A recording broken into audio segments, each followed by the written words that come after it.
Politicals on Enterprise Television. Kingsley Bass is my name. Welcome to today's conversation on the show. Very pleased to welcome you. Well, let's talk national infrastructure and indeed development across the country. Well, President Bola Tinubu's recent commissioning of the 30-kilometer stretch of the ambitious Lagos-Calabar coastal highway has steered waves far beyond the shoreline. While the administration touts the project as a game-changing infrastructure milestone poised to enhance connectivity and boost the economy, critics question its timing, they've questioned transparency and the human and environmental cost involved in the project. Well, from concerns about displacement of persons and properties to questions about due process and cost escalation, the coastal highway has become a flashpoint for national discourse. And that's not all. Well, the timing of this as well has become a problem. Well, what has caused a major stir this past few days is not just the projects now. I mean, 750 kilometers of a project that's there, but commissioning 30 kilometers of that ambitious 750 kilometers has stirred controversy across platforms, and that's why this is the focus today on the show. So, is this the road to progress or a detour from Nigeria's pressing priorities, as the president just a few days ago commissioned that project? Let's get talking. I'm joined at this point to shed light on this conversation by political commentator Prince Francis Chilaka. He joins me virtually today. Prince Francis, many thanks for joining me. Thank you, Basi. It's a pleasure. Appreciate you joining me. Let me hear your thought on the commissioning of 30 kilometers of the 750 kilometer stretch of the Lagos-Calabar coastal highway. How do you feel about the president, using the opportunity when he visited Lagos a few days ago? First, he was in Lagos for the Golden Jubilee of the Economic Community of West African States since it was established in 1975. After that, the president stayed back in Lagos, which is literally his home, his base, and then on Saturday commissioned the project. What do you think? How do you feel about commissioning 30 kilometers of a 750 kilometer stretch project? Well, Basi, government in Nigeria have always taken advantage of the gullibility of the people. They have always sat back and decided what the people should want and not what the people want. This whole idea of commissioning half-baked, half-completed projects started with the former governor of Imo State, Rochas Okorocha. And that is a very wrong precedent. It's something that has come to stay in our country today, where you wake up from sleep, you look at an uncompleted building and you're commissioning it while the construction work is going on. It's an aberration. It shows you cluelessness, it shows you lack of vision, and it shows you that the government is not for the people. See, I would say this. If President Bola Ahmed Tinubu had asked his Minister for Works, Dave Omai, to calculate the cost of constructing this elephant project and using that funds to fix the entire dilapidated federal roads, it would have done something nobody has done. He would have said to himself, he would have beat his chest and said, yes, I was prepared for this task and I am delivering on what is expected of me. This is a very wrong time in our nation, considering the harsh economic reality, considering the fact that, we now have what we call multidimensional poverty, considering the fact that we have quite a number of students out of school, considering the fact that people cannot afford medical attention. There is no employment. So the government would have made more sense if it had thought about all of this, put it in perspective and say, rather than embarking on this project, let us fix the roads in Nigeria. Let the roads be motorable. Let the roads be worthy. So that when we are asking people to pay for roadworthiness, they will understand where their funds are going to, and they will understand why they are making all those payments. But no, for me, this is not of development. It's not a sign of infrastructure. It's just a sign of a government that seems to have no direction at all. You worried about, channeling resources to commissioning of projects. You referenced the administration of former governor, Imo State Governor Rochas Okorocha, who then, proceeded to be the senator. Are you concerned about, this trend and the channeling of the way administrations channel funds? Let's focus still on the Tinubu administration. Channeling funds for commissioning, because there is quite a lot that will go into commissioning a project that is yet to be completed too. Are you worried that even that, such, funds budgeted for this commissioning ceremony, could go a long way, as you mentioned, to handle or tackle some other projects in the country? This whole thing about commissioning is it's an aberration from good governance. It is when somebody has not done well, and you want to use public funds to show to show your inanities, to show how clueless and how how lack of management skill you have. Is that this whole thing about commissioning is something that cuts across board. A local government chairman would construct a borehole with the people's money, and he will spend more than the cost of constructing that borehole to commission the borehole. So what is the logic behind it? By the time you know the cost that was spent in this commissioning, you'll be shocked, because that cost can set up cottage industries. That cost can fix few government hospitals. That cost can actually provide medication in some hospitals. That cost can actually go a long way to fix most of our Nigerian universities. But you see, we just have this mindset of spend, spend, spend. And it's very, very unfortunate. So the pointer to that is that, Nigeria is a country God has blessed with all mineral resources and everything. But the only problem we've had is bad leadership. And so when people say, oh, we need to pray for good leaders, you don't pray for good leaders. It's like a man who is looking for a wife, and you're praying God to give you a wife. God does not give anybody a wife.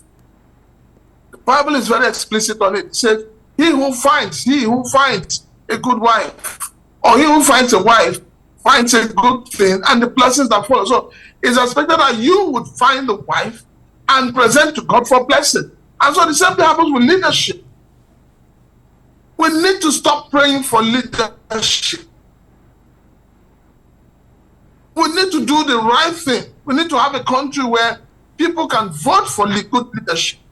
And then you present that good leader to God for blessing. Prince Francis, let's talk about... In Nigeria, we're always putting the cart before the horse. Well, let's talk about the rate, the speed with which this project is being completed. For want of better words, let's stick with speed with which it's being completed. Started 2 years ago. I mean, the awarding of this contract to High Tech was just 2 years ago for them to begin work. Well, 2 years later, they've completed 30%, 30 kilometers of the road, in 2 years. We have 750 kilometers. The entire stretch is 750 kilometers. And if you completed 30 has been completed, within 2 years. I mean, do the math, if you do the math, that's 720 remaining. It means if we go by this, maybe it will be faster. But the question, my question is, are you worried about the speed? Are you worried about, how fast, how slow this has been? It looks like we'll be commissioning projects 30 kilometers every single 2 years. Do you sense too that there is some political undertone to this? They say, well, people would say the journey of 1,000 miles starts with one step. But if you are a leader who has, who understands what timing is, you will understand that the government itself should be ashamed that after 2 years, you are just commissioning 30% of 750. You're commissioning 30 kilometers of 750 kilometers. It means that if we follow the trend, it means that 2025, 2027 we'll do another 30. 20 that'll be 2029. 2030 or thereabout. Yeah, 2020. We'll be doing, so it means that it's going to take forever. A lot of us would have gone by then. A lot of those in their 70s, late 60s, 70s, 80s would have gone. So how do you start such a project when you know you have just 4 years in office? And that's why I said when I started, I said, what the government would have done was to spend that money in fixing all the roads across the country.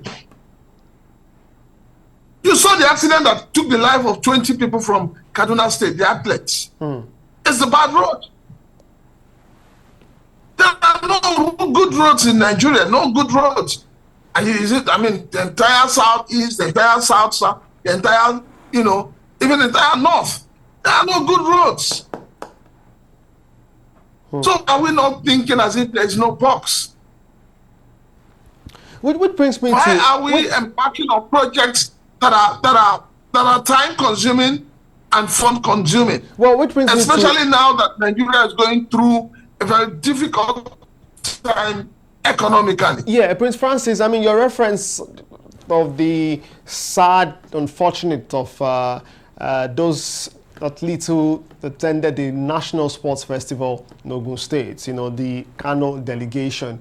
That reference brings me to this, my next question, which is this coastal highway, this kind of mega project. Is this what Nigeria urgently needs right now, given you've referenced economic challenges?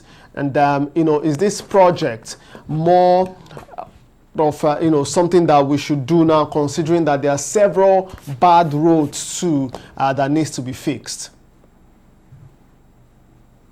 This is not what we need at this point in time. It simply shows you that government did not do their homework well. They are not planning. They don't have a vision.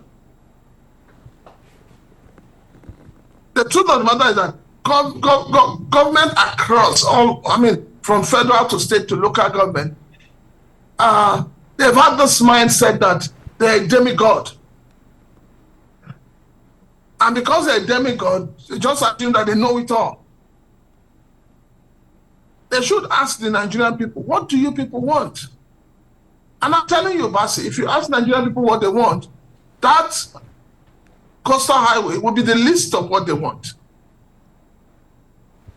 Honestly speaking, it's going to be the list of what an average Nigerian wants. Of course, I was just going to say that if you speak with, for example, maybe buttressing your point and imagining, because of course you speak with friends, family members, colleagues, and Nigerians in general who live across the country. If you speak with people along the say, Abuja, Kogi, Lokoja stretch, they'll tell you, yes, why not fix this, right? Why not fix this road? The Shagamu road to, thankfully, the Lagos-Ibadan expressway, a stretch of that has been fixed as well. But let's, as we begin to wrap, Prince Francis, talk more, and just go back to what was subtly put to you as a question, and just, maybe bring that back as we begin to close. Is this project, do you think, this is more of a political statement than a practical investment in national infrastructure? And this is tied to my last question, the immediate past question, because again, there are several bad roads in the country, but with the introduction, the award of this one, and now we've seen the commissioning of this project. It's been called a landmark project, by this administration. Several existing roads, and rail infrastructure that needs to be, fixed. They're not fixed, right? But this one, a landmark one, of course, will be credited to this administration. And so, do you see that this project? Do you think that this is more of a political statement than a practical investment in national infrastructure? No, that's for me, this is purely waste. It's purely political. It's not about the country. It's not about the people. It's waste of resources. It's waste of everything you can ever think of. So the government is just trying to, say, oh, we started this project, or we did this project. So it has nothing to do with the lives of the Nigerian people. It's not adding value to their lives. No, but to be fair, this is going to bring, connectivity to the people. Basi, if you're talking about bringing creativity, whatever to connectivity, the people, economy, job creation in some way. If you're talking about connectivity, I agree. But how do you now juxtapose that against all the other roads that are also meant to connect the people that are not functioning? How do you connect it? So why don't you fix the smaller problems before addressing the bigger problem? I mean, there is no emergency for us to build this road, for us to embark on this road. There is no crisis. There is no national need for it right now.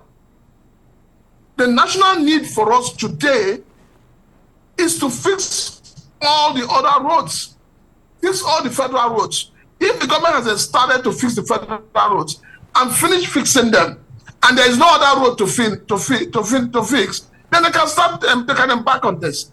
But embarking on this on the first leg of this administration, is a waste of resources, honestly speaking. All right, as we close here, it might be fair to just go back, to talk about some of in celebrating, or more like marking the that's President Tinubu's second year as president. The Minister of Works, Dave Umahi, had rolled out some of the achievements in terms of infrastructure, works done, roads fixed, number of kilometers, of road fixed as well. What's, in closing, the expectations of this administration as they wrap this tenure in the next 2 years? By May 2027, the president would have done 4 years as president. What, as a Nigerian, what message do you have for his administration in terms of infrastructure? 2 years of this government has been like 30 years in hell. Is that Prince Francis not exaggerated? No, but let me be very honest with you. I work with people out there. I deal with a lot of people. I'm not even talking about the high class. I deal with the downtrodden. And so I know. These days it is worrisome that you open your phone, out of every 10 messages you open, 6 of them are making demands of one assistant or the other. This is not the Nigeria we all know. It's either they're asking you for money for food, they're asking you for money for medicals, they're asking you for money for paying their children's school fees, So it's becoming a burden. And this is not what Nigerians expected. So I keep asking myself, when you say renewed hope, where is the hope? You need to have a hope before you begin to talk of renewing it. All right. So this government has not done in 2 years, to be honest with you, I keep saying it, the only thing this government has achieved, or the only promise of this government that the government has kept, is the fact that they have widened the tax net. They have made Nigerians poorer than they are before. They have inflicted a lot of pains, depression on the Nigerian people. That is all. So anybody who thinks that in another 2 years, we're going to walk out of the situation we are today, that person must be willing to wield the magic wand. All right. So I'm waiting to see that magic wand. Prince Francis, we've got to leave things there. I'd like to thank you so much for joining the conversation. It's been, we've been talking about the commissioning of the 30-kilometer stretch of the 750-kilometer Lagos-Calabar Coastal Highway, which was done by the president just a few days ago in Lagos. Well, it saw several persons attend that ceremony, the commissioning in Lagos. The president of the Senate, Godswill Akpabio, was present, the Minister of Works alongside the president, several other political figures in the country, especially those serving in this administration, those serving as legislators, executives as well. But yeah, we'll leave things there, and we'll continue to follow this story. Indeed, we'll wait for the next commissioning, if it's going to be in 2 years as some have predicted. But by the way, if you do the calculations, if you go by the 30 kilometers that have been done in 2 years, if you go by that calculation, it means that it will take 24 years to complete the entire stretch, going by 30 every 2 years. So it will take 24 more years to complete the rest. That's the 720 remaining. But Prince Francis Chilaka, again, thank you so much for joining me. Prince Francis Chilaka is a political commentator. He's been talking to me about the commissioning and sharing his thoughts on why this should not be. Well, Lagos, you can stop. Stop by the comment section. Nigeria, wherever you're watching me from, Lagos, Kaduna, Kano, Abuja, wherever it is you're watching from, Ilorin, Kwara, of course, Ogun State, whether it's from the United Kingdom, United States, wherever you find yourself, stop by the comment section. Let me know how you feel about this particular conversation, and I'll be reading and responding as well. Kingsley Bass is my name. Keep watching Enterprise Television. Until next time on Homo Politicus, we say, may God continue to bless the Federal Republic of Nigeria. Bye for now.